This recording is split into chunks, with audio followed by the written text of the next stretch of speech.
What if your last day in the military ended up falling on the anniversary of one of the worst days of your life that coincided with the fall of Kabul? Searching for a purpose and finding it with a friend during a late-night conversation about how to make a difference within the veteran community space. Building out a vision to provide a voice for other veterans who served and wanted to share their stories for others to glean from and learn from the experience. Creating a platform from scratch to provide that voice while establishing a self-sustaining podcast model for others to listen to these stories with an audience of a global reach. Join me as I speak with Dan Baker and Roger Vogel on their careers in the military and what led to the creation of their podcast, Tracer Burnout. This is Veteran Success Story. Welcome to another episode of Veteran Success Story. Joining me today is Dan Baker and Roger Vogel of the podcast Tracer Burnout. Tracer Burnout is something that was created by both Dan and Roger. Well, we talk about it in the episode, so we'll go down the weeds on that one. But it was created to spread stories of veterans' time within service. And this isn't necessarily stuff that you find in books out there as promotional or content creators. This is something that they put together in order for people to share their stories without it being inundated by what you see out there within kind of that veteran space that's out there. So I hope you enjoy the episode. Follow, subscribe, like, on whatever platform you're viewing on, and leave a review. If you like the show, leave a review on it if it did anything for you, or if you like the episode. And if that's the case as well, go tell someone else. Let someone else know.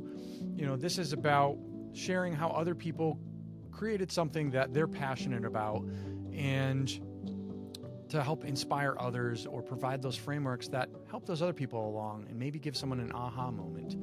So thanks for joining. We're going to get right into the episode in a minute. And I hope you enjoy the conversation that we had. It was very much just an open-ended conversation, much like their show. So if you enjoyed the format after this one, go and check out Tracer Burnout as well.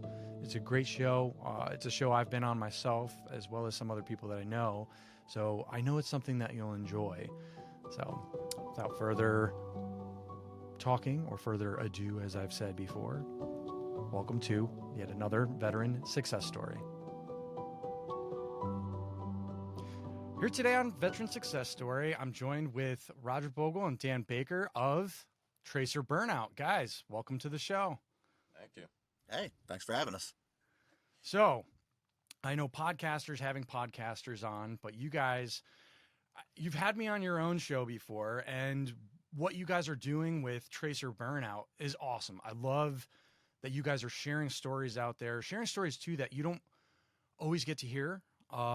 It's not like, the big name that you hear, the vetfluencers and stuff. You're actually pulling apart these stories, a lot of the GWAT, but you've had some others too. And it's been great to watch and hear these stories because there's so much more than just that special operations bit that we hear all the time. You guys are right off of Fort Bragg, / Fort Liberty / who Bragg. knows if it's going back. Yeah, exactly. It's Bragg. Thank you, Roger. And Correction. It always will be. It always will, especially to, people who were there for X amount of time. Bragg is the center of the universe, right? That's right. Isn't that right, Dan? The elitism of the 82nd knows no bounds. There's only one division in the Army. Yeah. The you have that unabashed meme. snobbery. That meme is so applicable with the first, second, third, and they're on that third tier, but they're the celebrating, spraying champagne everywhere. That's right. That is just in a nutshell the 82nd right there. You got to be a little bit crazy to jump out of airplanes. This is true. And I mean, there's a fact too that, anyone in special operations, that is a requirement, is you got to be crazy enough to do the jump out of a plane. So, if you've been there, then you've been there, and you get it. It takes a special breed of crazy to jump out of a plane. If you know, you know. If you know, you know. But I mean, what made you guys decide that, like, hey, we need to give a voice to these other people? What started Tracer Burnout? Just really quick, let's go into that. And then I want to go into your guys' backstory, and leading up to it. But Tracer Burnout. Why Tracer Burnout, for one, the name? Dan, you want to kick it off? So I had been retired for about 18 months. Maybe not even that. And I get a text late one night because Roger is bored and lonely up in Boston doing a clinic up there. True. That's all true. And he asked if I wanted to start a 501c3 nonprofit dealing with something for veterans. And I had an idea in mind for years. And that text kind of snapped it into focus. And I just texted him back and said, call me. And he did. And I pitched him the idea for a podcast of just veterans talking to veterans. And well, I just pitched him the idea of a podcast. And then over the next few months of very, very long phone calls, we narrowed our focus to the point where it just became about veterans talking to veterans about their time in service. And it didn't matter whether they were officer or enlisted, if they were in the Army or the Marines or, Coast Guard, whatever. Didn't matter what you did or how long you were in or what era you were in. Your service matters. So we wanted to sit down and just collect all those stories because, and I like the term that you use, the vetfluencer. That's a new one for me. But the civilian population has a very distorted view of what life in service is because of the vet bros, right? Yep. The special ops guys who, are awesome at everything all the time. And then in the media, on the news, you see General so-and-so or Admiral so-and-so doing his paid 5-minute hit to talk about whatever subject. Or in TV or in movies, you get the veteran that's got PTSD so bad that he's, robbing a bank because the VA screwed him over or whatever. Obviously, all of those people are, those types of people are real and they exist. That's great. But that's 0.001% of the veteran community, of which there are, tens of millions. Yeah. So we wanted to talk to everybody and show that there is so much more to life in the military and life in service. So, and to put a face on that, I mean, that is, you're absolutely right. There is so much to where it's just sound bites, from either the upper echelons, or the vetfluencer. I think somebody coined something else too now, the bro vet cinematic universe. That's perfect. Like you guys went there, but at the same time, it doesn't. It's like so. I'm like, oh my god, I can't believe they just did that. And I think that facade is starting to crumble too, though. And it's guys like you that are bringing forward these other stories. That really, that's what's important, is this full spectrum here. It takes all kinds to make up the military. And I know that they're like, one of the things right now is plugging on DEI, and they're just completely using it wrong. But the fact is that the military is quite a diverse place, and it's just different tool sets from different spots all over it.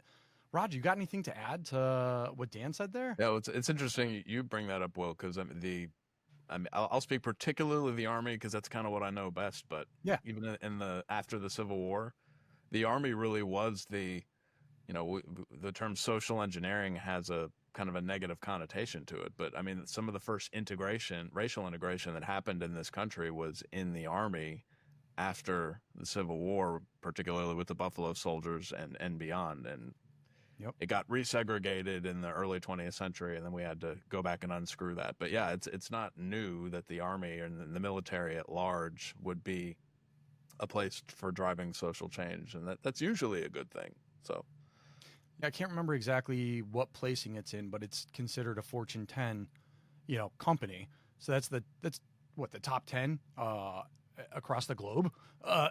So when you make that available for a minority group, you're going to kind of see that mixing, that social experimentation there. I mean, all three of us have been combat arms / special operations / whatever guys, and so the three of us know when you're in a fire base up in the mountains getting shot at, everybody like nobody cares.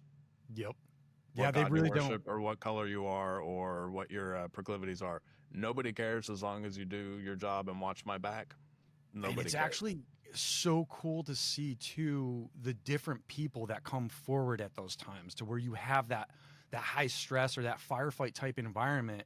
And I've seen guys to where I would have never thought, you'd be like, man, that guy's a hard charger, and they turn and burn the other way, and you're like, whoa, what the heck just happened? Bullets started flying and they're gone. All sizzle, no steak. Adversity reveals character, right? Yeah, it sure does. It sure does. Yes, sir. Yeah. So, Dan, since we kind of started with you, I want to back up. Let's talk a little bit about your service, if we could. Let's bring it up. What's your background? So my dad was a career Army officer. He did over 20 years himself. I grew up all over the place, and I never really thought about seriously anyway, about doing anything else. When I was 17, I walked up to the recruiter who was doing his rounds in the high school and was like, all right, I'm going to enlist. And this is what I want. I want to be infantry, and that's all there is to it. So I got started early. I knew what I wanted to do. I was enlisted before my dad even retired. What did he think of that, by the way, you enlisting as opposed to going yeah. What did he think about that, Dan? Oh, man. I still mess with my dad about it to this day. He was like, you're making a mistake. You have no respect for authority, and you'll never be able to make it a career. And that sounds like every enlisted person I know. And I was like, I mean, okay, other than that, you'll be great. Yeah. Okay. Well, we'll see. And it wasn't a mistake. I did make it a career, but he was right. And I still don't have any respect for authority. So, I mean, 2 out of 3 in baseball is Hall of Fame worthy. So, you felt the draw because you were just around it. You were already, it just seemed like the natural thing to do. It's what I knew. It's what I knew. Travel, being around people in uniform. It was a community that I grew up in. Growing up in Fayetteville. All of my friends, their parents were, one or maybe even both of their parents were in service, and they would move, come back. I would move, I would come back, and you'd run into these people all across the world. I mean, I was born in Germany. I spent a lot of my youth in the Middle East. Even spent some time in exotic Canada when my dad was at the War College up there. So I mean, I grew up all over the place and around military families. So it was just what I knew. So there wasn't really a second thought about joining the Army. Now, enlisting, I was a good student if the subject interested me, but there was no way I was going to college. There was no way. So I figured I would, do 4 years and get some money for school, get some life experience, maybe grow up a little bit, and then go to school. And I was within that window of getting out. I had about 9 months left in the Army. And then September 11th happened, and I reenlisted like the next day. What did you see for reenlistment? I mean, was that kind of everybody there was just like, all right, we're going to war? Or was there like a bunch of them jumping ship? Well, myself and my buddy Chad, we reenlisted together. And I mean, we had been together at that point throughout our entire time in the Army. Yeah. And there was a wave of reenlistments, which I guess is to be expected. At the time, I was stationed at Fort Drum, and a lot of the guys that I was stationed there with were from New York State, not necessarily, New York City, but there were a wave of reenlistments, especially from the New Yorkers. Totally understandable. But no, not everybody. There were a couple of guys who had their foot out the door already. They were in the middle of ETSing, and some of them were like, "Oh hell no, no," because they were given the opportunity. There was a big mass formation for the battalion, and they asked anybody who is in the middle of, ETSing right now, you guys can still reenlist, and we'll get you going. And there were plenty of people who were like, "No way, not doing this." Tell us about that, Dan. Was there any reprisals on guys who? Oh no, waved off? not that I can remember. No. Because it was still so shocking, right? Yeah. Like nobody really knew how to react. It was like, what the hell just happened? Yeah. And I could see both ends too, to where, on one end, you don't want somebody, you want the experience, but you don't want somebody who's showing up on the battlefield who doesn't really want to be there or is not invested in it. So I can see both sides of the coin there. I can also see the side to where it's like, I've been in combat overseas and stuff, and there are some kids that they don't belong there in the infantry, at least anyway. And you're like, wow, in the hell did he show up here? So, I get it. Just cut the wheat from the chaff and drive on. Yeah. Yeah. Especially New York there. Roger, what about, you're a long timer too. So I just retired in October. So I'm recently out. Dan and I say we grew up together, acknowledging that we moved around a lot, but we always seem to come back to Fayetteville. So the center of the universe, Dan. Right. Just sucked back into the vortex. Exactly. So, we did elementary school here. We were friends. We lived down the street. We'd have turf battles and then make up and be friends and all that stuff. Then we came back and did middle school-ish and high school together.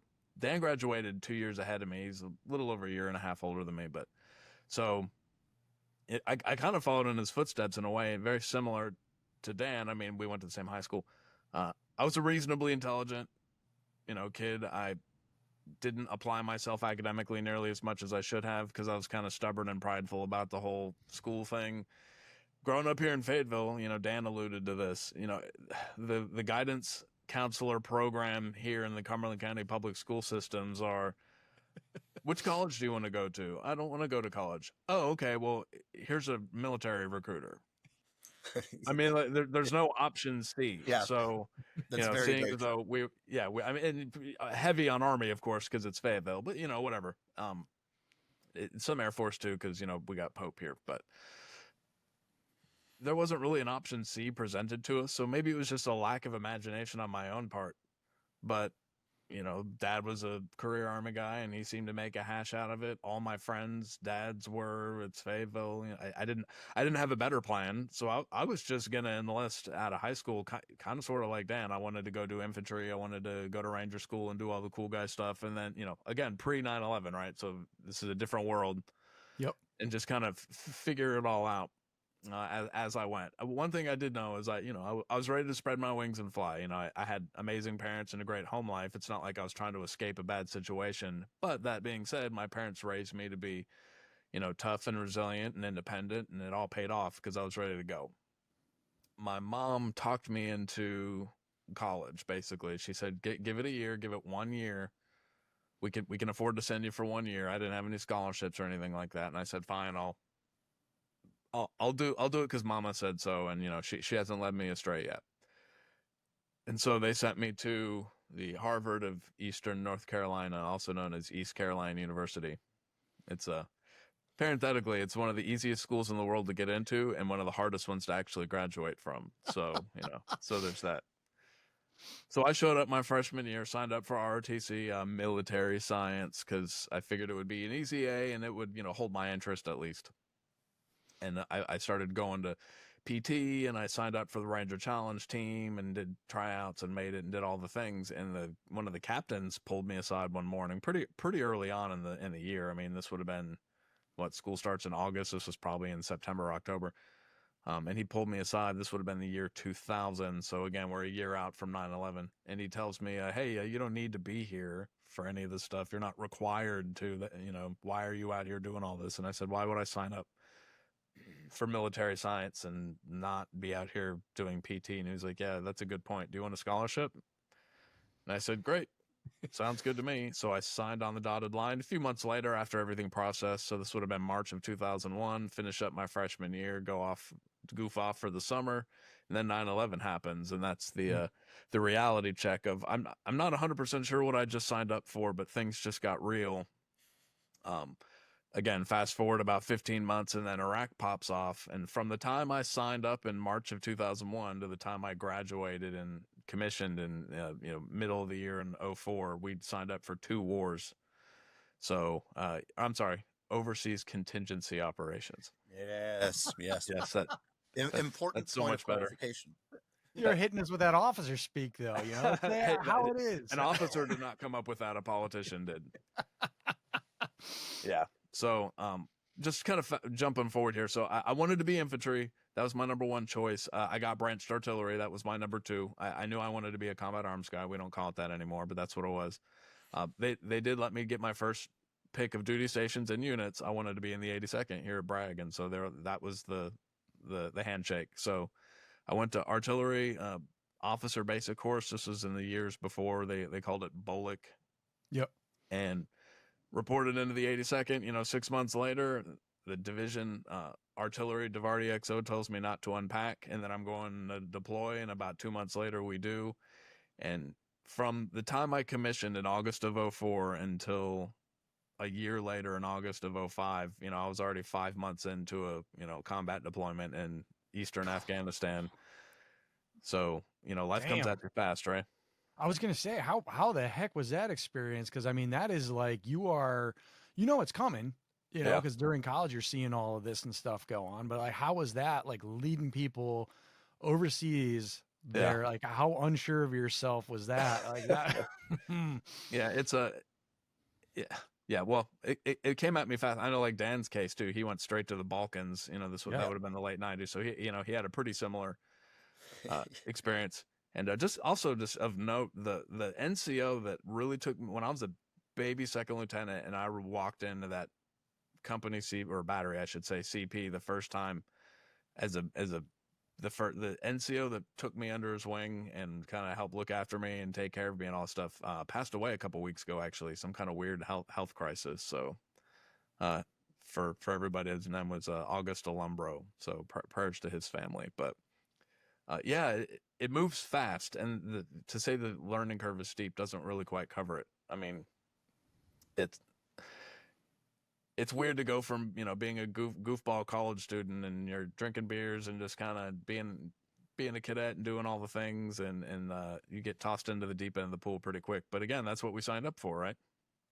I know it was like the same kind of just very quick progression of I think it was within a year. I'm trying to think. Just very same, like not with the whole fact of like everything kicking off and stuff, but that very quick progression to, all right, churn them through the schools and get them out to the freaking fight kind of thing. So, yeah. And it can be a crapshoot because you show up to the division headquarters and they're going to send you down to a unit. You could be on the unit that's walking out the door, or you could be on the one that just returned and you're replacing somebody who's PCSing or ETSing or whatever, and that you've got a year or two before your turn. You have no control over that. So Dan, I know I kind of like flipped over to Roger and we got that speed up to, all right, now the war's kicked off and you reenlist. 9/11 happened, you reenlist right off of it. Where do we go from here? To Afghanistan. 187, first of the 87th, 10th Mountain Division was the first conventional ground force in Afghanistan after 9/11. After 9/11, a couple of days of oh, what the hell is going on? And then almost immediately started going into the, pack everything up, EDRES, emergency deployment readiness exercise. Yeah. You'd get called or whatever in the middle of the night, and you'd run back to the unit, grab your bags, get on a plane at Wheeler's Sac, and fly to Bangor, Maine, turn around, come back. And it was a lot of drills like that. Like back to back. We did that like 4 or 5 times. And they said this would have been in late September, maybe. They were like, all right, you guys doing a good job. We're going to go ahead and put you on a 4-day weekend. So, we got our safety brief, locked up our bags in the storage container. Me and my buddy Chad headed to upstate, and I was going to go stay with my fiance. And I was in the shower, and I would only been there for maybe an hour. I was in the shower, and there's a banging on the bathroom door, and it's my future mother-in-law saying, "Hey, Chad's here to pick you up. You guys got to go back." So I throw all my stuff back on, run out the door. It's another Idri. We get on a plane, and it's not. It is not an Idri this time. So, that was it. Like, we're bouncing around from airspace to airspace, getting clearance from wherever, Ireland, Germany, Italy, Turkey. Did you go through Manus? I don't think so. I don't even think Manus was open at that point. Okay, yeah. In 2001. Yeah, I can't remember. Okay. Uzbekistan was where we ended up being the final destination. It's Karsi Kazmabad K2. Yep. And there was nothing. There was nothing. There was absolutely. We're in the middle of a flat, desert in BDUs with nothing. Yep. And we built that place up from the ground up. Oof. And we were there for a couple of weeks. And of course, because this is necessary, our company actually set up a training exercise, like a fire team, blank fire, live fire lane. While we were there. Remember, this is just a few weeks after 9/11. Yeah.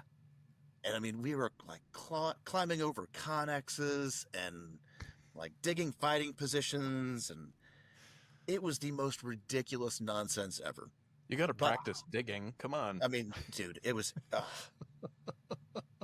Anyway, so we're there for a couple of weeks. This is also my first experience with Harry Potter, but I made fun of my platoon sergeant for bringing like 5 of those books, something like that. I didn't realize then that they would become the huge global thing that they would become. But anyway, we were there at K2 for a few weeks, and we get on a plane late one night, and we're flying into Afghanistan, into Bagram, which the airfield was not an airfield. It was a blown up runway that the plane couldn't even stop on. Yep. So we were tumbling out of this thing. That's crazy. And on the way in, we kept on getting conflicting reports of, all right, lock and load, we're going in hot. All right, clear your weapons, we're not going in hot. Lock and load, we're going in hot. No, clear your weapons, we're not. So ridiculous. All right, nods on. No, there's gonna be lights. Take your nods off. Like, it was so frustrating, so wild, so frustrating. And of course, everything is even more frustrating because your adrenaline is pumping. Yeah. And so we landed in K2 or in Bagram. I say landed, but it was really just us falling out of the back of an airplane. BLF'd into Bagram. And we ended up being there for the next 6 months. Cut all of our name tapes off of our uniforms, all our rank, anything that could identify us as, U.S. soldiers. Because we weren't there. There was a special forces element that had gotten there before us. Fifth group. And we were essentially acting as their security and the security for the airfield. I was actually going to ask you about that because there had some of the initial push up into the mountains to where with Masood, and I know 10th Mountain was involved in that particular one. One of the first major offenses, anyway. Operation Anaconda. Yeah, that was us later on. Okay. That was in March. Yeah, that would have been at the end of winter. Yeah, March of 2002, something like that.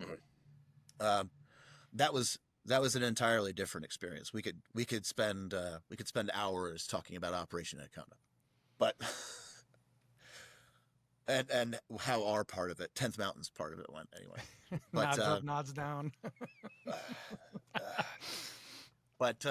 So not long after Anaconda, a couple weeks later, we redeployed, and of course, hail the conquering heroes, that kind of thing. And well, you would have been the first ones redeploying, right?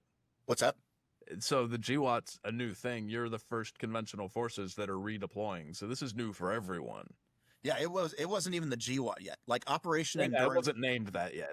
Operation Enduring Freedom was not even a name. Yeah. They were bouncing around other names like, there was something like Infinite Justice or something like that, or I mean, they were bouncing around. So that sounds like a Marvel. I mean, they were bouncing around so many names that Enduring Freedom was not one of them. It screams Army, though. It's just like that whole, why do the Americans do so well in a conflict? And it's because there's really no plan. We're just freaking hand jamming it as we go along. What's the meme with the guy pointing to his head, and it's like, you can't get ahead of the Americans in military if we don't have a plan. Yeah, exactly. Well, it's that old quote by it was a Russian or a German commander during World War II or after World War II that you can't plan a doctrinal fight against Americans because Americans don't even follow their own doctrine. Something like that. So we had been back from Afghanistan for a couple of months, and we already knew that we were turning around to go back, which we did from 2003 to 2004. And you went back out with same unit, 10th Mountain again, or wow, okay. Bravo, 1st to the 87th. Yep. So so you ended up Afghanistan again, and then did you ever experience the Iraq theater at all? No. After my second tour in Afghanistan, it was time for me to reenlist again, and I did. And my buddy Chad had been killed in Afghanistan in 2003, and that was rough. And I started looking around, and I didn't know anybody anymore. Because the unit disbursement and everything. And my second tour in Afghanistan was my third deployment. So I had been with these guys in the Balkans and then in Afghanistan twice. And I needed to change the scenery. And so I re-enlisted to go out to Irwin. And not long after I re-enlisted, maybe a few months after I re-enlisted, the unit had orders to go to Iraq. And so as I was PCSing out to Irwin, they were bagging everything up and to go to Iraq. When I got to Irwin, 11th ACR was getting ready to deploy to Iraq. And I was like, okay, well, I'm going to get to go anyway. Nope. 11th ACR was in no way prepared for Iraq. They kept on doing rotations as OP4 till about 2 months before they deployed. They were in no way prepared for what was ahead of them. And even though I repeatedly volunteered to deploy, because I already had several deployments under my belt, I kept on being put back at the end of the line because everybody's still, no, we're going to go out there, we're going to fight, and, we're going to get a patch on our shoulder. And in retrospect, it is probably a good thing that I did not deploy with them because they had a very rough go of it, and they did not make things easier on themselves. Yeah. Oof. That's in generalities. I know some of the guys that deployed and with 11th ACR went through it, and they're good officers and good NCOs, but generally speaking, they did not have an easy go of it. We've seen that, that whole thing, and I actually wrote a piece on it, and I'll probably end up trying to get it out there, but that whole, ego is the actual enemy. Ego is the real enemy out there, because you have sometimes that person who's in that, they don't actually know what they're getting into. That proper preparation isn't done. And, they think it's just, that gung ho forward, whatever thing, I'm going to get that V device or that. And then they get in the middle of that shit and they're like, holy crap, what have I gotten myself into? And, it's like, we're not out here playing games, man. Like, war is, you never know what's going to go down. And this isn't like a bullet point or another medal here. This is people's lives on the line, Yeah. and yeah. Pride is the queen of all sins. Yeah. Man, if you can't take that humility, that's one of the things that I experienced too, is hearing that from some of the guys, these savages got nothing on us or something like that. And I'm like, you are you're already underestimating your enemy in that way, because some of those savages, if you will, it kind of gave me this picture of almost Colonel Custer's lost paratrooper brigade when I heard this stuff. It's they're looking at things differently because you're indoctrinated with how you're doing that. So you're losing some of that ingenuity, and you're looking at your enemy as a lesser than, when it's like, all right, how are they thinking, instead of red teaming or getting in their head and understanding their culture. It's like, how is a whole village and stuff. And I don't, Roger, were you involved in any of the VSO operations or anything like that? I was not, actually. Okay. So I've just not heard at the tactical level anyway. Yeah. I got you. Yep. But learning the culture and understanding that, the Pashtunwali and these people could just come in and the village is going to protect them, and you're not going to know. Right. They just experienced X amount of years with the Russians, a few hundred years prior, or 100 years prior or so, the Brits, and they're used to this, and they're just like, well, this one's the next one passing through. Well, that's the thing, right? I mean, Afghanistan is the graveyard of empires for a reason, but I think we were over there for 20 years. How many American service members have multiple years in Afghanistan or Iraq? How many of them can put together a single conversation in the native language? Yeah. Not years of your life spent in those countries, and you can't hold a simple conversation like, how are you? I am well. How is your family? They are doing well. Are you hungry? Yes, I am. Nothing. Yeah. And I'm not casting dispersions or anything, because I'm the same way. I spent, years of my life there, and I couldn't. I know a couple of phrases, but they're choice. Well, that was one of the biggest things that, when I went over it, and we went in the 2009 to 10, and they were pushing the KLEs, and you got to be talking to people, and we're pushing coin and stuff. So, I picked up a lot of this, but then afterwards I ended up in the special operation, in the special forces schoolhouse. And one of the most eye-opening to me was the fact of seeing what a KLE should look like, and the fact that a lot of special operations, they have someone that either speaks the language or is familiar with enough to speak at a small level, but that commonality in seeing the difference in how a conversation or how an interaction goes with a foreign national, when you actually have some of that background, and that just night and day difference in seeing that. And Roger, you did some time over in we're about to jump over to you, man. With Dan, we we're talking about this over here, but you did some of the civil affairs stuff, right? A stint in there. I did. So two deployments in the 82nd. I did Afghanistan in 05, 06, and then we turned around, went back to Iraq for the surge. So 07, 08. That's kind of where I got my CA background. I was still technically an artillery guy, but I was working for a CA officer and basically doing CA stuff, and that's kind of where I got a taste for it while I was in Iraq. So I dropped my paperwork while I was there, came over to the CA regiment, did the Q course, did all the schooling and all that. So yes, my language was Tagalog, so that would end up putting me in a PACOM, now Indo-PACOM oriented unit.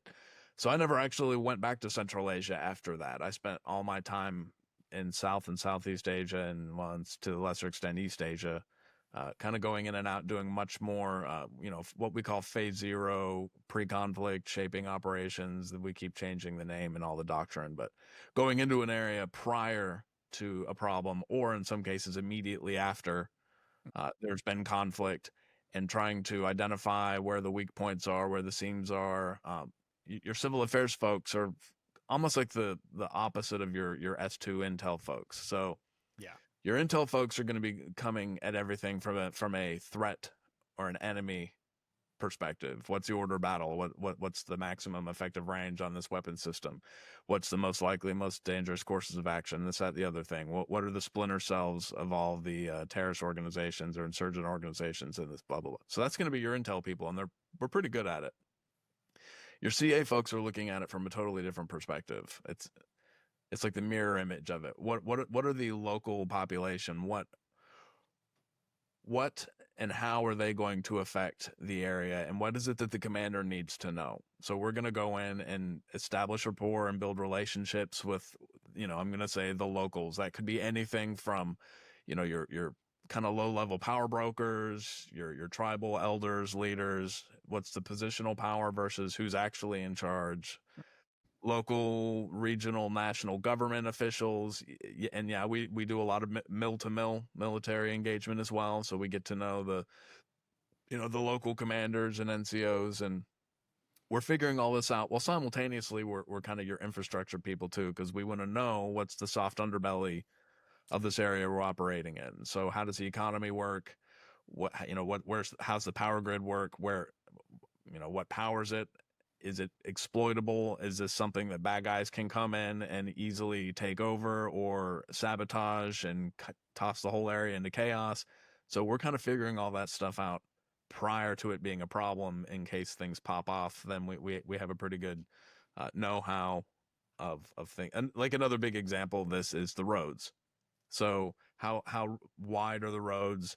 How high, what's the height of the overpasses? So if we ever need to bring in flatbed trucks and bring equipment into this area because things are escalating, that's kind of something you want to know before you're driving under the overpass and not after.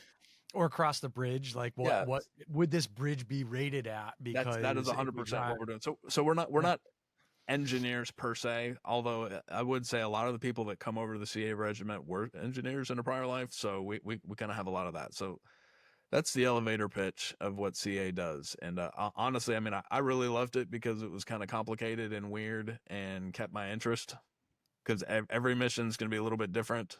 Yeah. Dan likes to say that I used to be a soldier, and he's not wrong, because there's a lot of beards, sometimes you wear a suit into the embassy that morning, and then you go back to your room, change, and put on your flannels, and you're rolling around in a truck. So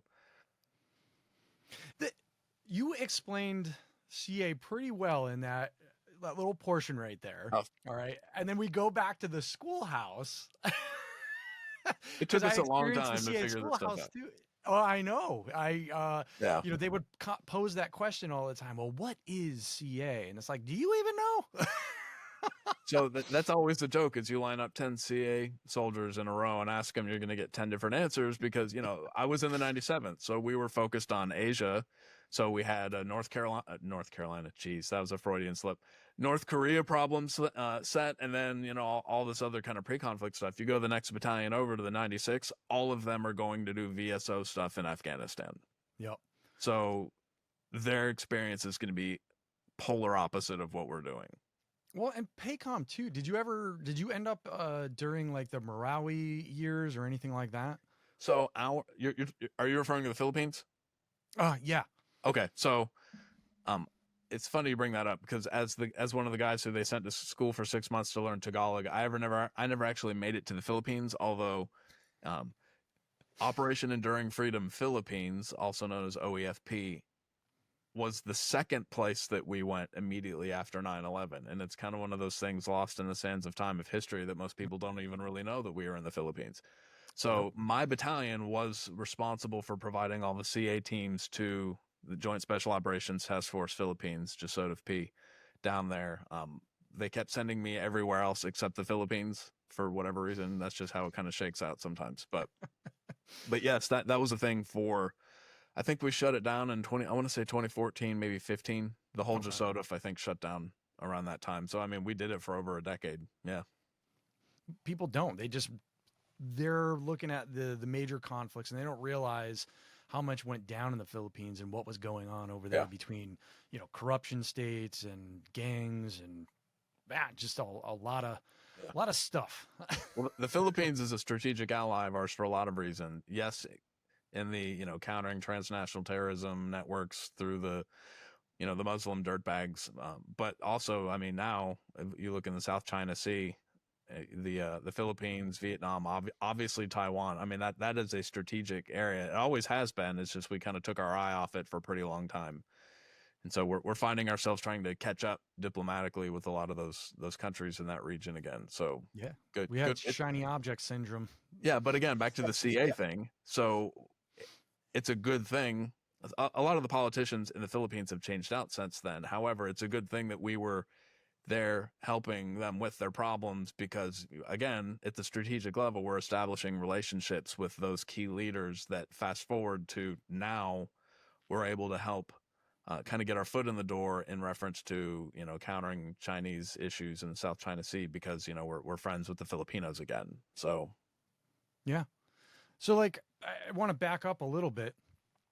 You ended up, so I kind of missed track there, but you ended up deploying artillery. And then you said there was another one in between there before you decided, or another two in there before you decided to go over to the CA side. Yeah, so that would have been Iraq. So my first deployment in Afghanistan, I was a fire support officer. So yes, I was an artilleryman, but I was in an infantry company for that. So we were up in RC East, Gardez, Paktia province area up there. So I was in a rifle company for most of that deployment. Yeah.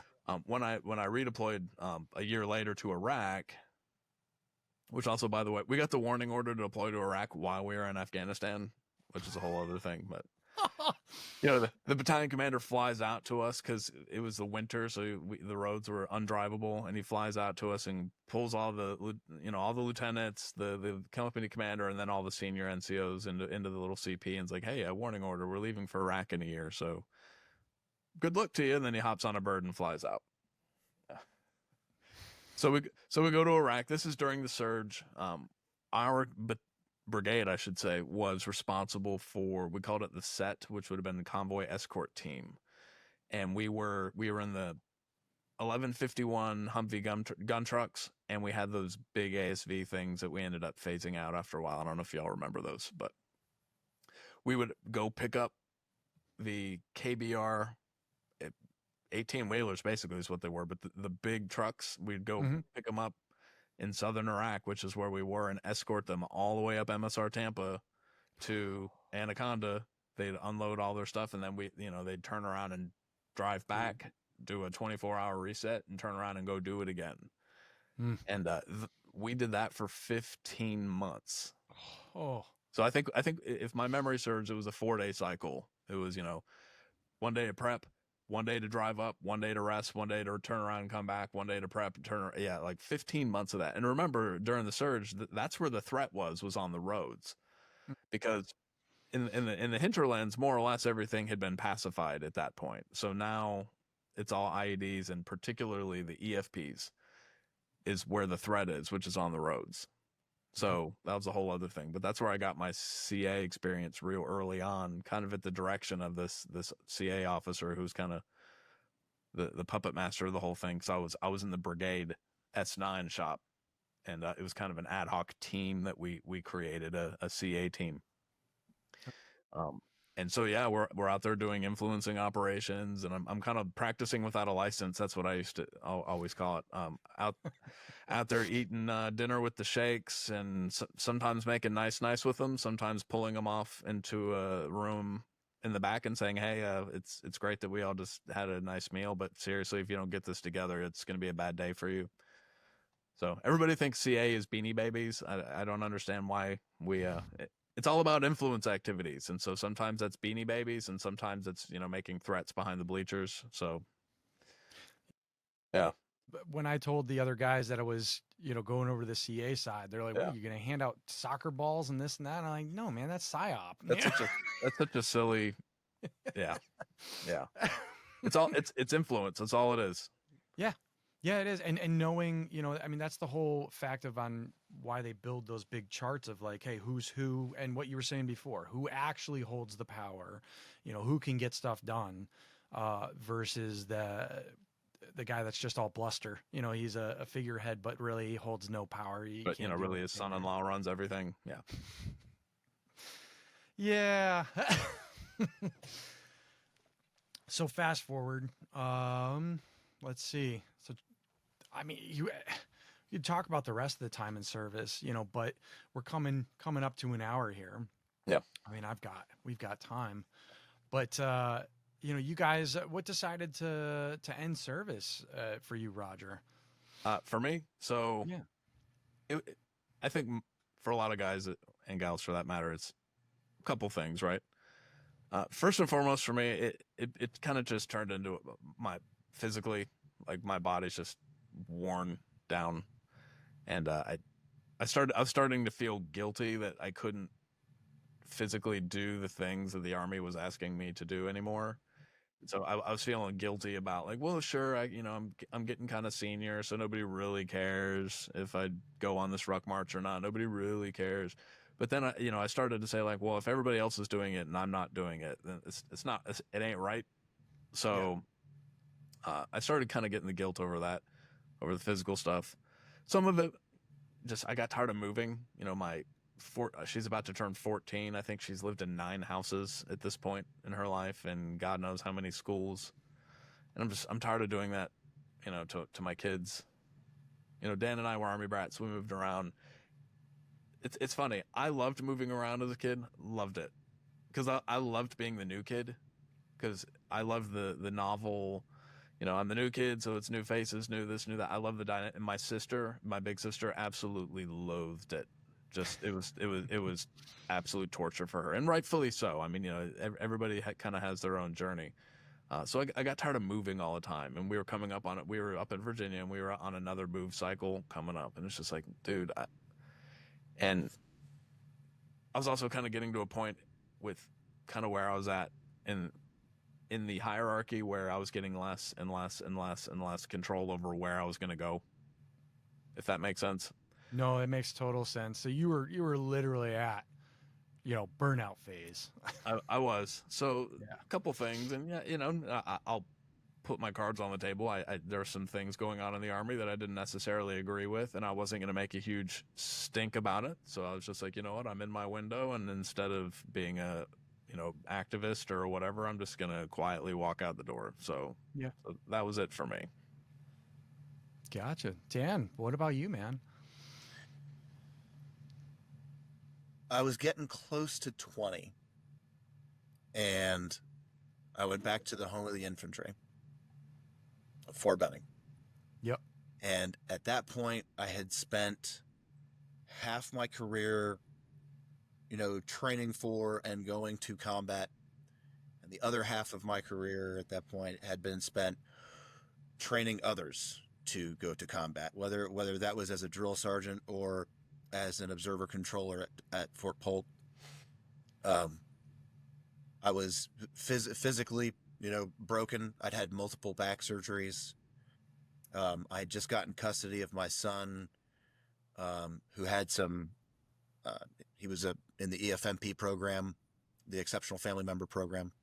Yep. And I was so fried. I was physically, emotionally, mentally exhausted. Like A lot of us, you're running through those warriors like that. I've seen it across the board. It's just, it takes its toll. And I got to Benning, and I was at 18 years, and I knew that I was pretty ready to hang it up. And by chance, when I was in processing, I ran into a sergeant major who I didn't know, but he was standing at the same in processing counter as me. And, he was there to see somebody or something. And so he looked over my paperwork as I was handing it over and was like, "Hey, where are you supposed to go?" "Okay, what are you supposed to?" And I was supposed to go to, Bolick or something to be an instructor. And he was like, "How would you like to come and work for me? We're starting this new program. And, I see that you're a former drill, you're an infantryman, and you got this, blah, blah, blah, blah, blah." And he was like, "I think you could do this." And I just looked at him. I just said, "Sergeant Major, I'll be honest with you. I'm done. Like I am retired on active duty right now." And did some questioning, did some talking to him. And he was like, "I have the perfect job for you. This really is the perfect job. You can, you will never have 24-hour duty. You will have set hours, because your hours will be the facility hours. You're never going to go to the field. You're not going to be deploying. This will be the perfect job for you as a single parent, but then also this will be the perfect job for you to recover as a soldier and help other soldiers in their physical fitness and wellness." And I was like, "Okay." Sure. Still skeptical. Yeah. Yeah. Right. What is was this ASFAB or something? Like what? No, this is the, at the time, it was the Warrior Athletic Trainer Program, the WAT. Oh, okay. Yeah. And it went through several different name changes, but eventually what it developed into was the Destroyer Health Promotional Facility at Fort Benning. And aptly named. And right. It was, we built that into something incredible. And I enjoyed it so much, not just because of what it did for me and my family and the stability it gave us, but in my own recovery, I learned a lot, and I enjoyed doing that for other soldiers who had, like me, been, broken down by years in service, or maybe they're a postpartum soldier who's trying to get back into shape to continue their career, or there's always the ABCP program, the PT failures. There's always those guys. And then there was so much other stuff too, but it was all based around, physical fitness and wellness. So, I mean, we had, the, oh gosh, I'm trying to remember what it was called, but it was it's like the Fort Benning Post Nutritional or Wellness Council or something like that. And so we had nutritionists from all over. We had, the dining facility, supply chain, all their people in there. We had people from all over getting together to basically create a one-stop shop for wellness for the soldier. And it was amazing. And I ended up enjoying it so much that I actually ended up doing 23 years instead of just the 20. So, and the most important thing is Dan was able to regrow his spine after all of that. Oh yeah. I mean, not regrow, but I did get a surgical implant that allowed me to walk without agony. Yeah. So really it was just, that guy pulled you aside. It not only reinstilled that purpose, but you were getting some of that foundational knowledge out of it yourself. Really, oh yeah. Fitness and exercise and that end. The Army does a good job at, the morning PT and starting your morning the right way. Now, it depends on the person running PT, because a lot of times we've all seen that, we're going for a run. What are you doing the next day? We're going for a run. What are you doing? Good runner, good leader. This is Bragg. We're going for a run. Yeah. Wait a minute, man. You're killing us out here. Yeah, it was a great program. And I may have stayed for longer. I may not have, I don't know, but it all started falling apart with COVID. Because nobody could be anywhere near anybody. I still have a picture of a weekend safety brief. Sucks. And it's a squad spread out like 15 feet apart from each other. And the squad leader is giving the safety brief, and they are taking up an entire parking lot. Just a squad of 9 people. But nobody could come into the facility anymore unless you had the right rank on your collar, or on your chest rather. There were always exceptions for certain people. Of right? course. It's science. Yeah. But it was everybody else was kicked out. So it was like, I'm trying, myself and the people that I worked with are trying to run this facility for, 1,000 people, and only 6 people are allowed to use it. And they're the same people that are telling the rest of the 1,000 that, no, you can't use it because of COVID. So, I mean, I was still working the same hours. I was still working the same hours, but I was twiddling my thumbs. I wasn't doing anything anymore. And there were some other things going on during that time frame, and I was like, you know what? No, I'm done. Plus, your son graduated. Yeah, and my son was going to be graduating high school soon, and I was just like, here's my paperwork. Yeah. Writing was on the wall. I'm checking out. This is it. So, yeah. And then what it brought you back to? What's the time frame where you ended up back in Fayetteville? Like, because you're down at Benning. I ended up back in Fayetteville. My actual retirement date was after 23 years and 11 days. It was 31 August 2021, which was that ring a bell?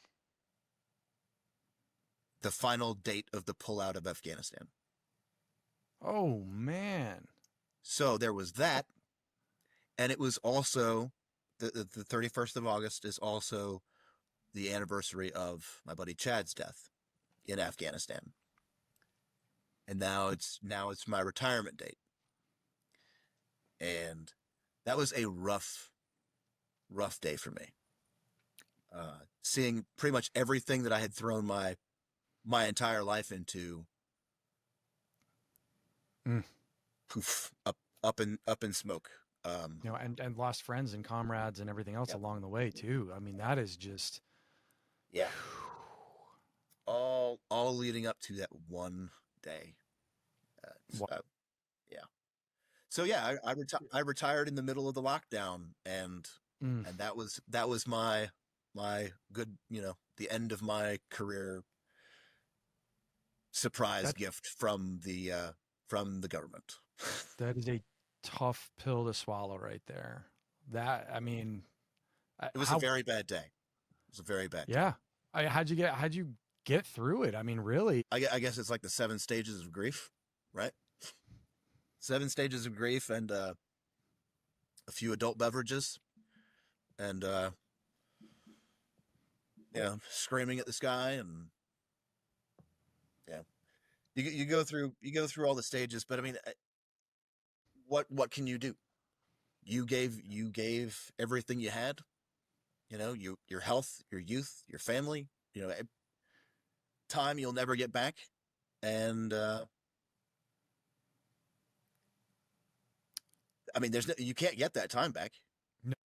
So are you going to be angry about it? Sure.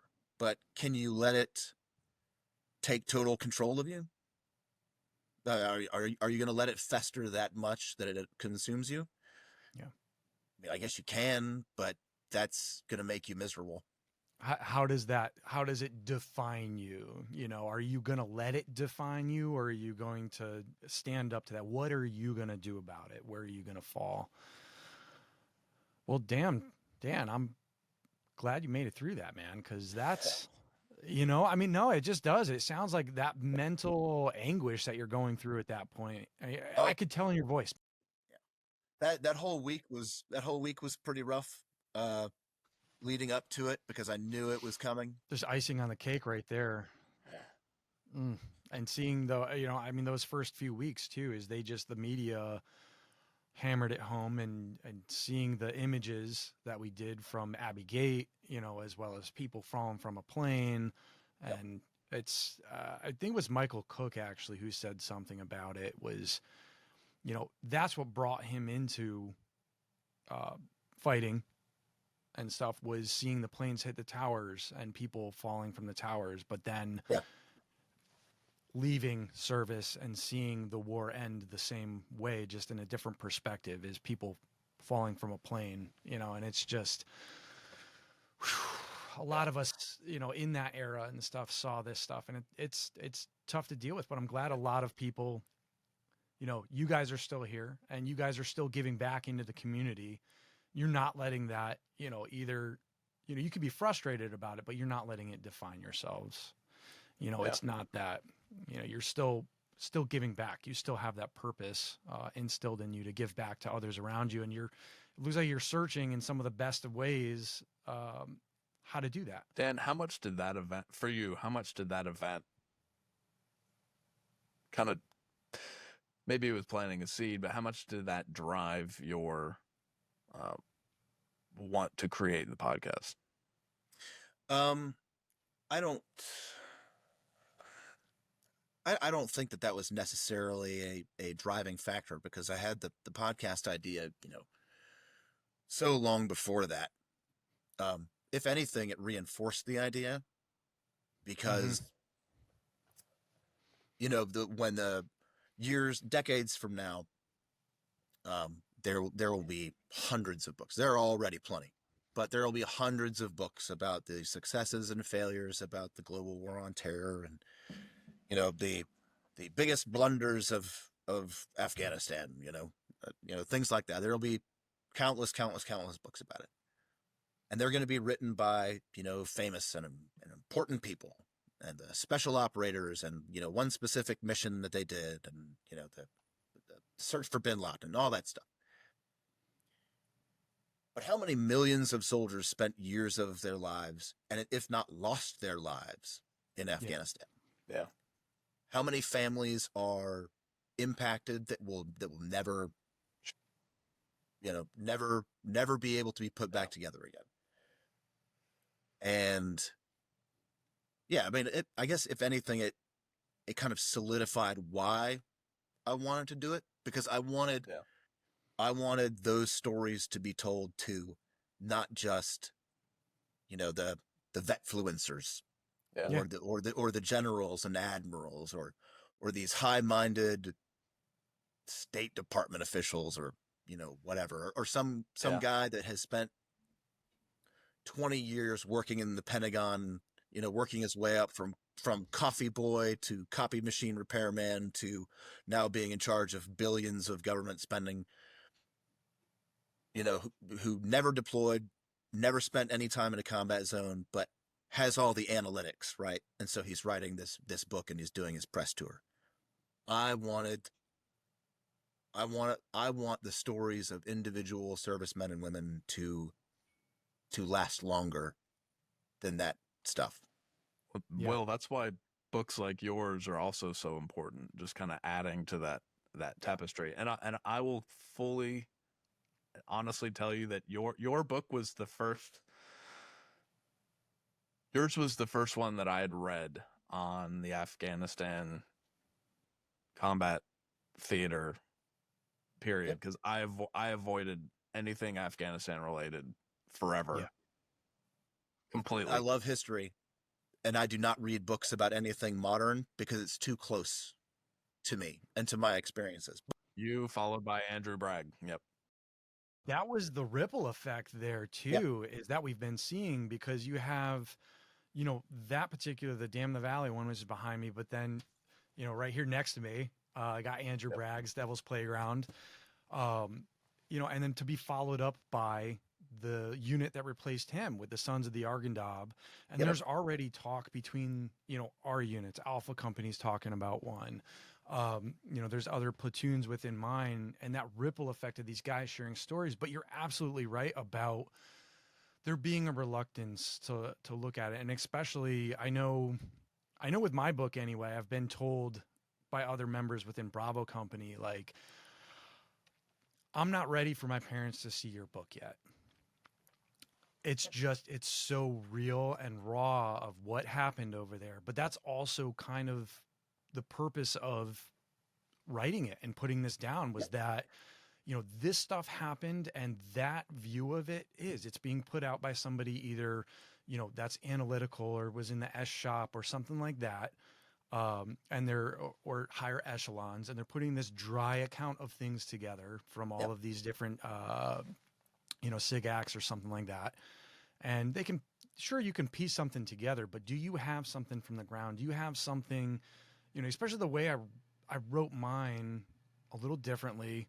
I kind of wrote mine with a humility, but also of like, here it all is. This is everything in a nutshell. And I want somebody even at the high school level to be able to read through this and look at it and be like, holy shit. I think Andrew did a fantastic job with his, in the way that he put that out. And I think that these things are getting better with every one of them. But there's a lot of reluctance for people to pull back, you know, or it's almost like reopening that scab. Yeah. Because there's guys that they've had to stop during portions. I don't know if you guys experienced had to set it down. Oh yeah. Yeah. And they're just like, dude, I cannot deal with this right now. Like, freaking let me come back. And there's things built into the book too, like that, to where you go through an extreme instance, but then all of a sudden, you know, it's like this sidebar or it flies out. And people kind of ask like, man, why did you do that? And I'm like, because some of the stuff we face in here, like I had to break it up. Because if you just hammer away at some of this, and this is what a lot of us experienced over there within the GWAT, you know, the op tempo and the size of the military and the fact of a lot of people in society not raising their hand to go forward. And I think we have a little bit of a turn on that now, but we'll see where time goes with all of it. Ebbs and flows. Exactly. You know, because I talked to some of the old timers too, and they're like, oh, we went through the same thing here, or, you know, after Panama, like we had this build up and then, you know, draw down, and we've seen some of the same stuff, you know, so it's actually good to talk to some of those old timers and, well, how did you make it through that? Or what did you see helped you out? Because there's a lot of the GWAT generation and stuff that is struggling out there. So, Roger, I'm going to turn to you. So, I mean, Dan calls you and stuff. You're up in Boston. You guys so what were you thinking? What was going through your head when he's pitching out the podcast idea? Was this something that you had also like thought about, or you were just like, this is my buddy, and he's coming out with this conviction here, and I'm behind you 100%. And then before you know it, you're roped in as a co-host for a show. So was podcast on my mind? No, I knew I wanted to do something with veterans. I didn't know what that was. It was just, I like to say it was just kind of this obscure, just out of arm's reach. Like, so that was the impetus for me to text him and say, let's create a nonprofit doing something with veterans. And as soon as Dan said, podcast, telling their stories of service, it snapped into focus right then. I was like, yeah, that was it. That was the thing. So Dan and I have this talk with other hosts often, so he's heard it a million times. But Dan was a consummate professional as a non-commissioned officer of the United States Army, the backbone of the Army. He's very practical, pragmatic, can-do spirit, and his idea was to create a podcast. And so I, as the officer of the team, took his idea and ran it up to 11. And so the next thing you know, we're hiring lawyers and creating graphic designs and hiring designers and looking into cast hosting subscriptions and doing all this, and Dan scratching his head, kind of like he's doing now. Scratching his head saying, what in the world have I gotten myself into? So you're welcome, Daniel. Yeah, I thought that I was talking to, my lifelong best friend, and instead I had gotten a one-on-one conversation with the Good Idea Fairy. So, yeah. You took your civil affairs, though. That's the thing, is you said something to a civil affairs guy with his background of networks and everything else, and what you guys have come up with is pretty awesome. I kind of loved the fact, I was a little bit like, whoa, when you guys came back at me when I don't know if I reached out first to something and was like, hey guys, I got a story for you if you want. But you were like, well, send in your ERB. I was like, nobody's ever asked that before, but this is great that these guys are actually vetting, through that end of things. I love that. I hope you guys actually still kind of do that in that way of. We do. We ask our guests for, if they are veterans, which the majority, but not all are, for their DD-214. And yes, it's to verify service, of course, but then also it gives us a little bit of information to go off of, so we can prep some questions and kind of, lay down the groundwork of, all right, so they spent some time in this location, we can ask about this, or they went to this school, and, we can, ask some questions about this. It gives us a little bit of something to work with, because not everyone is a conversationalist once the camera starts rolling. So I've met those too. You have to have some questions prepped, and you have to be able to prod those questions for the people that are very reluctant to elaborate. Did you enjoy your time in the Space Force? Yes. So how did you feel when you came under fire and this was going on, and your how was your unit's reaction? What did you think about that? Yeah, I mean, it's nothing against them. It's just, some people get a little bit nervous at first, and they need some time to loosen up and kind of forget that the cameras are going, and it's just vets talking to vets. Yeah. So it's a conversation. It's not an interview. Yeah, it really is. We use interview for shorthand, just for, ease, but it's not an interview at all. It is just a conversation. Yeah. And I love what you do with it, though. That the fact is that it is just, once you start peeling back the onion and once you guys start talking, all of that's built into there, and it kind of washes away. And you feel like, and correct me if I'm wrong, but I kind of feel like this is where you guys were heading with the show, is that you're sitting around with your buddies and you're hearing the stories. Yep. And that stuff's important. That's it. To ground yourself and remember where you came from. It is. It's important to be out there, and it's important to have those conversations and to be heard. Because there's a lot of them out there that are hurting, that they don't feel heard. They invested their life into a life of service, and then when they come back to society, a lot of them just don't relate and stuff. So to have this type of outlet there, something for them to listen to like that, it's incredible. And I love the job that you guys have done with it. Thank you. Oh, thank you. Yes, all that is very, very true. It is important for these veterans to feel heard and to tell their stories, and who better to tell it to than other veterans, right? Who can relate, because maybe you don't feel comfortable telling your spouse or your children or your mother or your father or whatever, for whatever reason, or you can't talk to your coworkers because they wouldn't get it, right? So that is great for us to be able to provide that outlet to them so that they can feel heard. And then also, especially for some of the older vets that we've talked to, we're preserving their memory. They don't, maybe they haven't talked to their kids about their time in service. And so all they're going to end up being is a picture on the wall, for their great grandkids. Well, now the great grandkids can go onto YouTube or Rumble or Spotify, whatever, and they'll be able to see and hear that picture on the wall talking to them about their experiences. And sometimes it'll be brutally honest and uncomfortable and very real.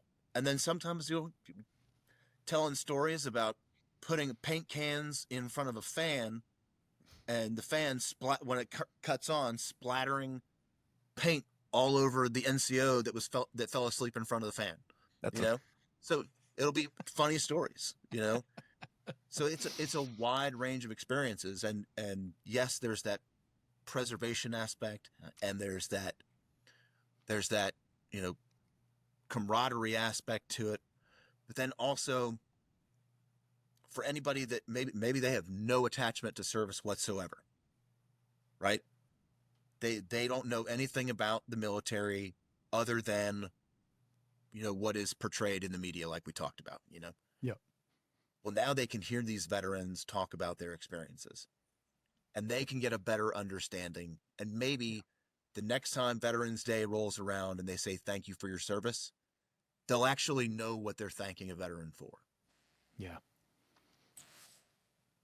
Man, there's nothing to add to that. That is such a complete answer right there of, that vision right there. You guys have it down, and it's just, that it's a good thing what you guys are doing with this. It really is. Yes, we started off flawlessly from day one.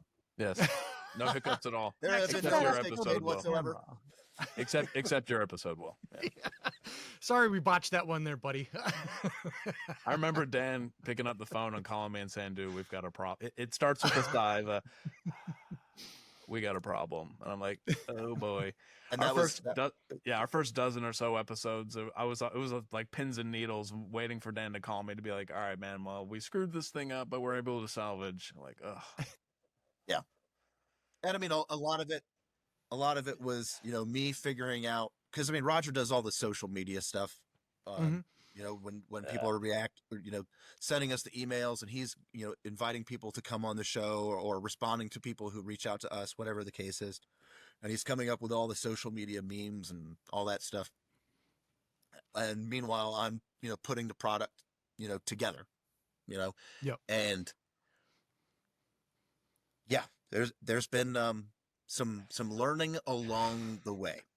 But it's not an easy thing. But you guys, I've watched it. I've watched it grow. I've watched some of the different techniques, and you're always improving. It's not like where you're sitting in that one same fighting position, to where you're like, I dug my hole and that's it. You're constantly, making improvements to the show along the way. I think I even commented something about when you guys redid the logo, and I was like, yo, nice high res, So that was actually going to bring me to the next question there, and I'm going to shoot this one over to Roger.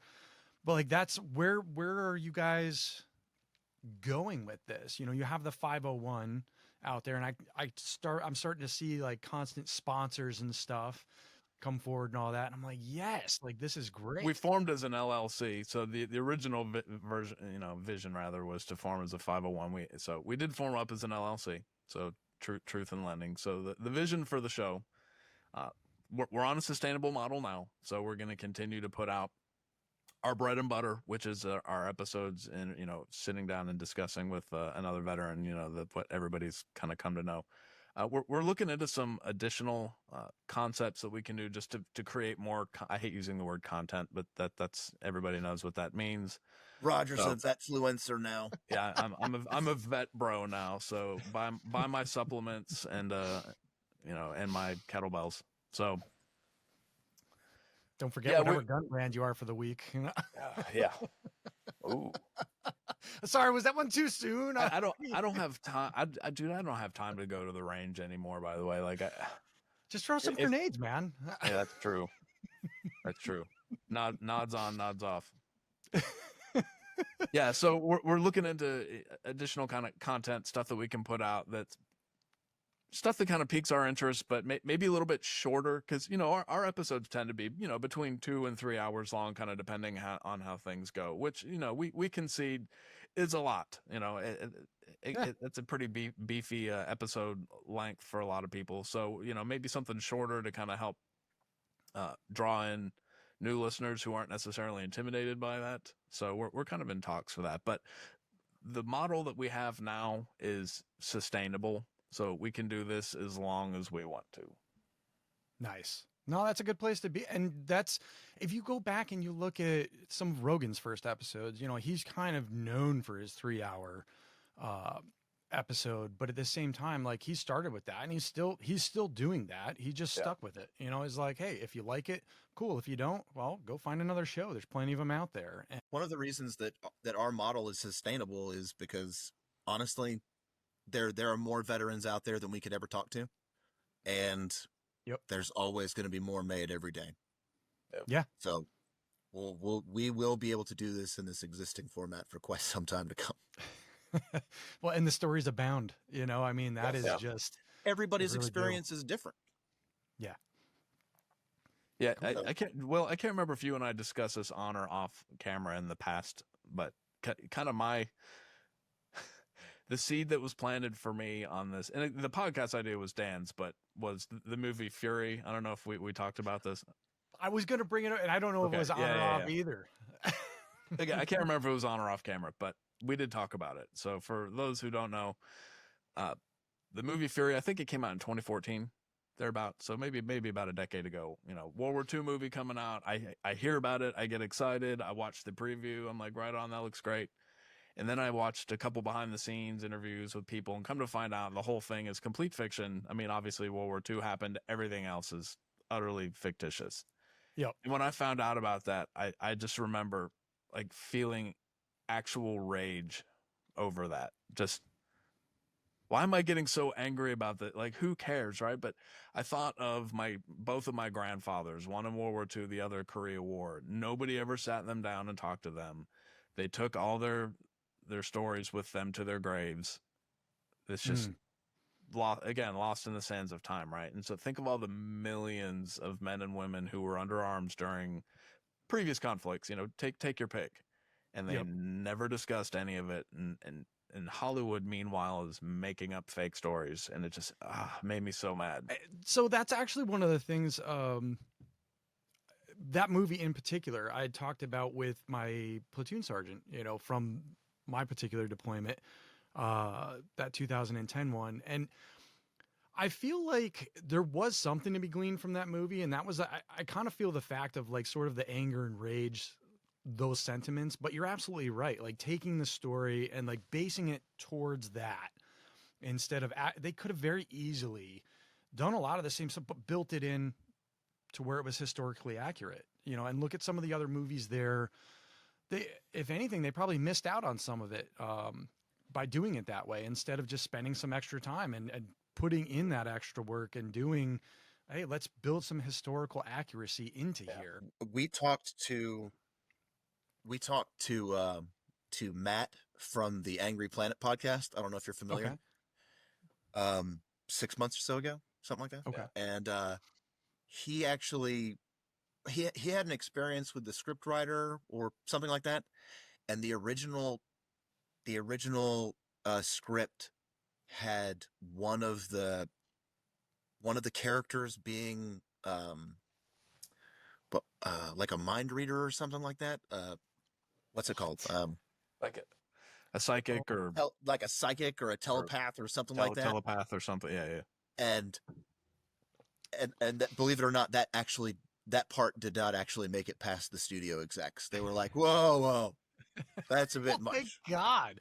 Oh, Hollywood. It's like the old joke about, you know, you have a really, really, really great script that you've put your heart and soul into, and you write it and you put it together, and you hand it off to a studio exec, and they read it and top to bottom, and they come back to you and they're like, man, this is great. This is awesome.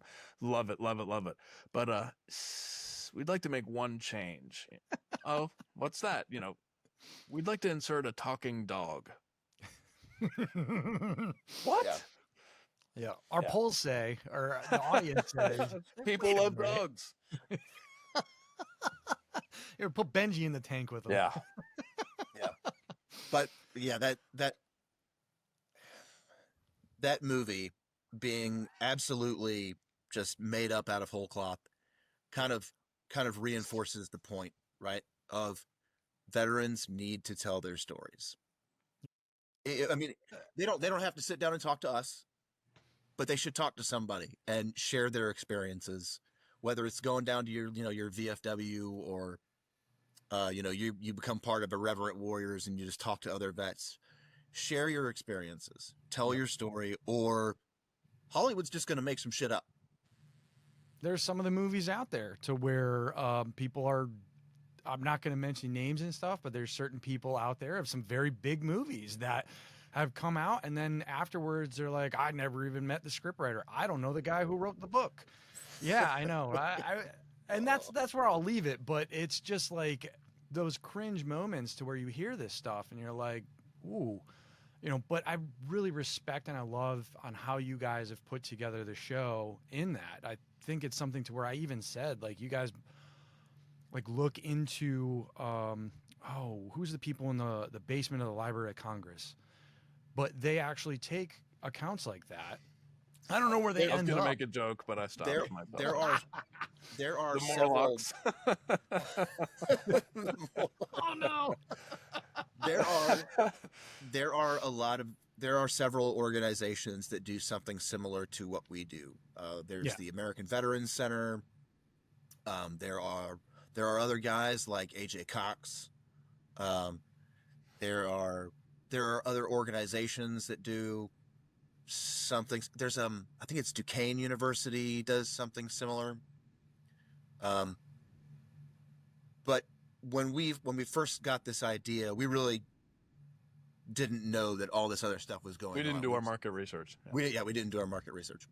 Well, the fact is, though, is the way you do it, the way you're doing it is different. Like, so like where they have, it was Veterans History Project that I was thinking of, but where you're looking at your standard, there's somebody speaking their narrative, or their story in front of hey, much like the background here, just a black something, and they're telling out this story. I think we saw a bunch of that, like the Band of Brothers type style, but where yours is conversational to where it's engaging, and you're really digging into it deeper, and with someone being a veteran asking these questions as opposed to somebody either behind there just asking generic questions and somebody saying the rhetoric that they always do. This is a full-on interactive conversation, by a vet, but with other veterans. And it makes it very different, and it makes it something special. It really does. Thank you. We like to think so. Yeah. Morlocks Right. notwithstanding, of course. So, man, I don't, other than where can people find Tracer Burnout? For one, I know you guys are across. I've again watched it grow. Hey, we're here now. Hey, we're here now. Now we're on iTunes, or we're global, and we're getting people from over here. What's the best platform to reach you on? And then where else can we find you guys? Go ahead, Dan. Yep. If you want the video version, then you can find us on YouTube and Rumble. And occasionally we do post an episode on Facebook. The full length. The full thing? The full length. Yeah. Wow. Occasionally, that is not every episode. The video format will be on YouTube and Rumble, as well as the shorts and whatnot. And in the video version, we actually have pictures of the service members, during their time in service, whether they were in Vietnam or Afghanistan, or when they were stationed in Italy or Germany, or wherever. So there is that different aspect to the video version. But if you just want to hear the story and you just want the audio version, then it's everywhere. Obviously, Spotify and Apple Podcasts, but then iHeart, Audible, Amazon, and dude, there are so many audio platforms. It's ridiculous. I couldn't possibly. There are, and that's kind of why I asked it the way that I did. What's the best way for people? Because I know how. It's like you got to log for Spotify, let's say, you got to log X amount of hours within a month's time to be able to be considered for, monetization policy. Oh, yeah. Yeah. And YouTube, the same kind of deal. X amount, you got to pass these gates, and it's not easy to get there either. Yeah. To answer your question directly, Apple Podcasts is probably the best way to get us, because that, for our own purposes, that's the one that we're able to track the metrics the easiest on. So yeah. Apple and Spotify are the two that compile their own metrics and data, but then also our podcast hosting service does a very general, broad ranging stuff. So yes, those are obviously the two biggest for the audio version, so have at it. But if you want to fight the man and use whatever podcast platform you choose to, then by all means you can find us there, and it's Tracer Burnout on everything. And then of course, if you actually want to get a hold of us because you're interested in coming on the show, or you want to recommend somebody that we reach out to, then you can get a hold of Roger on all the social media stuff. Yeah, we're on all the social medias except TikTok. We're not doing Chinese spyware. But personally, I prefer if just go to our tracerburnout.com, scroll down to the bottom. There's a contact us form down there. That's probably the preferred way because it goes to our email inbox that way. So we're not getting peppered with 5 different social media. It's a lot, but and the nice part is too is that you have the .com, so tracerburnout.com, but that it's almost like a link tree. You know, it's like, all right, well, here's all the outlets they can find us. Yes, too easy. Yep. So awesome. Website we keep our 2 latest episodes on the homepage, and then we've got the whole back catalog and the previous episodes tab, and then all our social media is linked on there, like you said. So it's kind of like a link tree, and then we've got our merch shop on there. Just buy a t-shirt, throw us a little bit of love. We'd appreciate it. We're a self-funded organization. Oh, I know you know how that goes. Yeah, I know exactly how it goes. That very beginning phase that you guys are in, you have yourself set up in a nice way. I've been watching, and it's cool to see the progression, and it's exciting to watch that end, but it is not easy. Guys, this has been great, man. Thanks for coming on. Thanks for having us, man. Thanks. No, anytime. Are you kidding me? I mean, that's I'm sure down the road, we'll have another conversation. Of course. But no, this one has been absolutely fantastic. Thanks, guys, for coming on. Do you have anything else? Let's start with Roger and then move to Dan. But do you guys have anything else you want to leave the audience with, maybe? Always don't be afraid to ask for help. I went through my official transition. Really started last summer. Officially retired in October, and so I'm kind of in it. And it's hard. It is hard. Everybody's is going to be different. Don't be too prideful. Back to the pride thing. Don't be too egocentric and prideful to not ask for help. Yeah, there's a lot of resources out there, and there's a lot of really earnest people who want to help. So yes, there is. I couldn't even begin to list all of the resources that are out there. They're not hard to find. They'll come find you more often than not too. So that's what I got. You're absolutely right. That's actually the more that I've been delving into this is finding just how many. And I'm like, I never knew any of this existed. And the fact is that now, like, I'm out there searching and stuff, actively searching for this. But I just think of how many other guys that I know might have been doing the same thing. They just don't know. And there really is almost anything under the sun. There's an organization out there that can help you with, or at least point you in the right direction. Dan, hot seats on you. I would say my advice would be that whatever you're doing, if it is something that you're passionate about, whether it's raising a family, writing a book, starting your own business, whatever it is, persevere. If it is worth it to you, if it is something that you are passionate about, know ahead of time that you are going to face obstacles. And sometimes those things will seem insurmountable. But if it is something that you truly care about and are truly passionate about, persevere. Do not give up. Yeah. There's always that path, whether the people that you surround yourself with to help you through there or show you, you might not just be seeing that next step forward, but yeah, just keep going. There will always be people, events, something will always get in your way to slow you down. Always. Doesn't matter what it is. Always. Yep. Do not give up. Yeah. Or started down this path for a specific reason. Yeah. Do not give up. Or to quote the guy behind Dan's head there, if you're going through hell, keep going. Yes. Yes. He was a fascinating. Sometimes it is that whole just one foot in front of the other. But then that path shows up that either you kick yourself in the butt and go, man, I can't believe I didn't see that. But it really is. It's a journey, and you're going to have the highs and the lows. But to keep moving. No, you're absolutely right. Dan, Roger, you guys. Thanks, brother. No, thank you guys. I mean, Tracer Burnout, what you guys are doing out there, go check them out. Google search them, tracerburnout.com. But no, thank you guys again for your time and everything that you have going on and what you're doing out there. It's awesome. I really appreciate it. Absolutely. Thank you. Thanks, thank you for having us. We'll do it for you anytime. But before we go, I do have a question for you. Oh, I'm going to put you on the spot. Oh, because last time we spoke, you told us that you had some other writings in the works. Oh yeah. So what do you have for us next? What's coming out next? Oh man, I mean, well, there's a few op-eds that I need to get out there. Like I was talking about, that ego is the real enemy kind of thing. There's a few of those.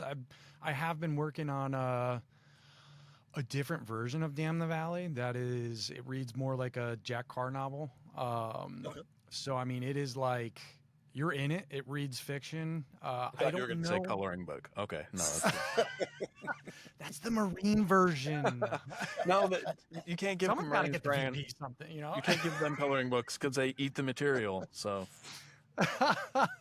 well, I mean, you guys did see and I think I actually brought a copy of it down, but you saw the Marine Cran version of the cover of Damn the Valley. Yeah, right? yeah.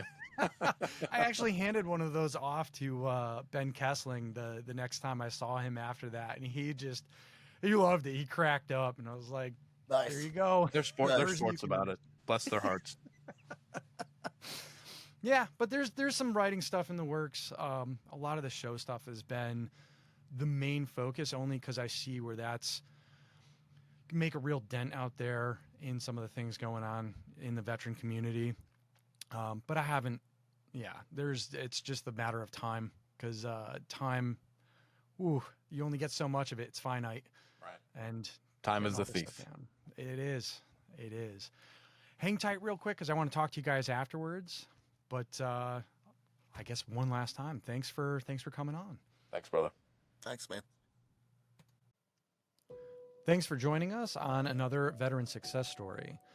If you enjoyed the guests, enjoyed the episode, like, follow, subscribe, but also go and check out Tracer Burnout. I guess the easiest way to do it would be to go to tracerburnout.com, and that you can basically go to whatever podcast platform that you like to listen to most and follow them through there, or check out some of their episodes. They have some really great guests and really fun conversations. So a little different out of the norm, what you'll find in the veteran space, but I know myself, I've enjoyed quite a few of them. So thank you for listening. Follow, subscribe. It helps out the channel. And again, go check out Tracer Burnout. Tell a friend about these episodes.